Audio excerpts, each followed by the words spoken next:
সেই প্রাচীনকাল থেকে অপূর্ব সৌন্দর্য ও নমনীয়তার কারণে সোনাকে মূল্যবান ধাতু হিসেবে মানুষ ব্যবহার করে আসছে।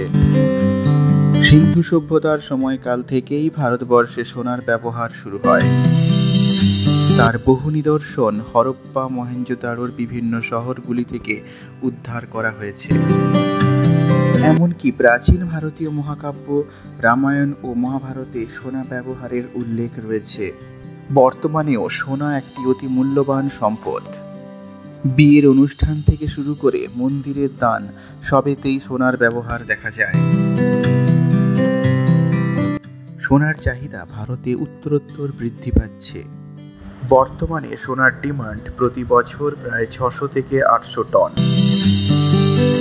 সোনা খুব নমনীয় ধাতু, তাই এটি অলংকার তৈরির জন্য প্রসিদ্ধ। কিন্তু বিশুদ্ধ সোনা এতটাই নরম যে তা দিয়ে তৈরি অলংকার খুব টেকসই হয় না। তাই তামা, দস্তা, রূপোর সংযোজনে এটিকে শক্ত করে তোলা হয়। তখন সোনা আরও টেকসই এবং অলংকার তৈরির উপযুক্ত হয়।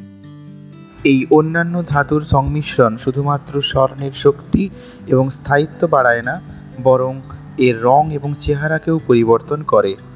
সোনার মধ্যে মিশ্রিত ধাতুগুলোকেই খাদ বলা হয়।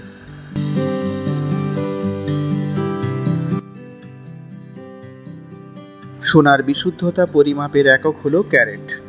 সম্পূর্ণ বিশুদ্ধ সোনাকে 24 ক্যারেট দিয়ে গণনা করা হয়। 22 ক্যারেট সোনার অর্থ হল সোনার অ্যালয়ে 22 ভাগ সোনা আর 2 ভাগ অন্য ধাতুর মিশ্রণ, অর্থাৎ 91.67% সোনা। একইভাবে 18 ক্যারেট সোনা হল 75% খাঁটি সোনা আর 25% অন্যান্য ধাতুর তৈরি অ্যালয়। ক্যারেটের মান আপনাকে বলে অ্যালয়ে কতটা খাঁটি সোনা রয়েছে। নিম্ন ক্যারেট সোনা যেমন 10 ক্যারেট বা 14 ক্যারেট অন্যান্য ধাতুগুলির উচ্চ শতাংশ ধারণ করে, যা উচ্চ ক্যারেট সোনার চেয়ে এটিকে কঠিন এবং আরও সাশ্রয়ী করে তোলে। এই কারণেই সোনার মধ্যে ভেজাল মেশানোর ঝুঁকি সব থেকে বেশি। ভারতীয় গয়নার অতি জটিল ডিজাইন এই ঝুঁকিকে আরও বাড়িয়ে দেয়। সোনার বিশুদ্ধতা নির্ণয় খুব কঠিন কাজ। বিভিন্ন টেকনিক্যাল এবং কেমিক্যাল এক্সামিনেশনের প্রয়োজন হয়।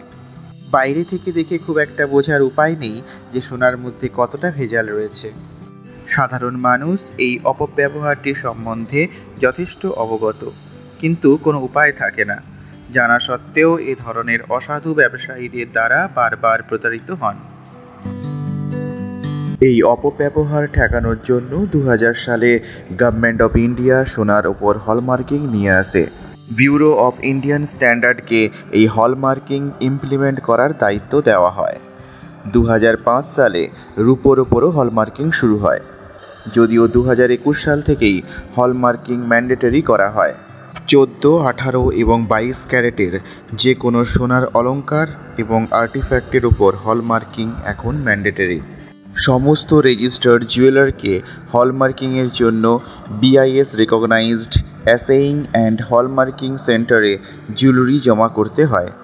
সেই সেন্টার তার নিজস্ব ল্যাবে ওই জুয়েলারির কোয়ালিটি টেস্টিং করে। টেস্টিংয়ের পর BIS এর সার্ভার থেকে একটি 6 ডিজিটের কোড জেনারেট হয়। এরপর লেজার প্রিন্টারের মাধ্যমে ওই জুয়েলারির নির্দিষ্ট স্থানে ওই 6 ডিজিট কোড, BIS এর লোগো আর পিওরিটি মার্ক প্রিন্ট করা হয়। 1 জুলাই 2021 আগে হলমার্কিংয়ে শুধু 4টে মার্ক ইউজ করা হতো: BIS এর লোগো, পিওরিটি নাম্বার, হলমার্কিং সেন্টারের আইডেন্টিফিকেশন মার্ক এবং জুয়েলারের আইডেন্টিফিকেশন মার্ক। কিন্তু 1 জুলাই 2021 পর 6 digit alpha numerical HUID code mandatory করা হয়। এখন হলমার্ক দেখতে লাগে এরকম। হলমার্কিং চার্জ গোল্ড জুয়েলারির জন্য 35 রুপিস আর সিলভার জুয়েলারির জন্য 25 রুপিস। যে কোনো ওজনের জুয়েলারির জন্য একই রেট চার্জ করা হয়।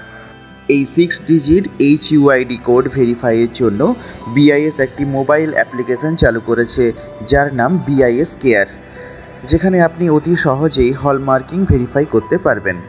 অ্যাপ্লিকেশানটি ওপেন হওয়ার পর ভেরিফাই HUID এই অপশানে গিয়ে আপনার 6 ডিজিটের আলফা নিউমেরিক্যাল কোডটি এখানে দেবেন। কোডটি যদি সঠিক হয় তাহলে আফটার ভেরিফিকেশান আপনি আপনার জুয়েলারি রিলেটেড সমস্ত তথ্য এখান থেকে পেয়ে যাবেন, যেমন গয়নার বিশুদ্ধতা, জুয়েলারি শপের নাম, হলমার্কিং সেন্টারের নাম, ওজন ইত্যাদি। কঠোর পরিশ্রমের টাকা জমিয়ে সোনা কেনেন, কোনোভাবেই সেটা অন্য কাউকে অসাধু উপায়ে ভোগ করতে দেবেন না। সোনা কেনার আগে এই সব সাবধানতা অবলম্বন করলে আপনাকে পরে পস্তাতে হবে না। ভবিষ্যৎকে সুরক্ষিত করুন। মনে রাখবেন, প্রচুর অসাধু ব্যবসায়ী শুধুমাত্র BIS লোগো আর 22-18 ক্যারেটের স্ট্যাম্প দেখিয়ে আপনাকে ভুল বোঝানোর চেষ্টা করবে। অতি অবশ্যই 6 digit alpha numerical HUID code দেখে নিন আর আপনার স্মার্টফোনে BIS কেয়ারে গিয়ে তা ভেরিফাই করে নিন। যদি কোনো দোকানদার আপনাকে উচ্চ ক্যারেটের সোনার দাম নিয়ে নিম্ন ক্যারেটের সোনা বিক্রি করে, তাহলে আপনি সেই পার্থক্যের জন্য যে পরিমাণ সোনার ঘাটতি হলো তার ডবল ক্ষতিপূরণ পেতে পারেন। তাই আর নিজেকে ঠকতে দেবেন না। একটা সময় প্রচুর মানুষ এভাবে প্রতারিত হয়েছেন। এখনও এ বিষয়ে অজ্ঞতার কারণে রোজ সাধারণ মানুষ প্রতারিত হচ্ছেন। নিজে সচেতন হন এবং অপরকেও এ বিষয়ে সচেতন করে তুলুন। আমাদের আজকের এপিসোড কেমন লাগলো কমেন্ট করে জানাবেন। ভালো থাকবেন। নমস্কার।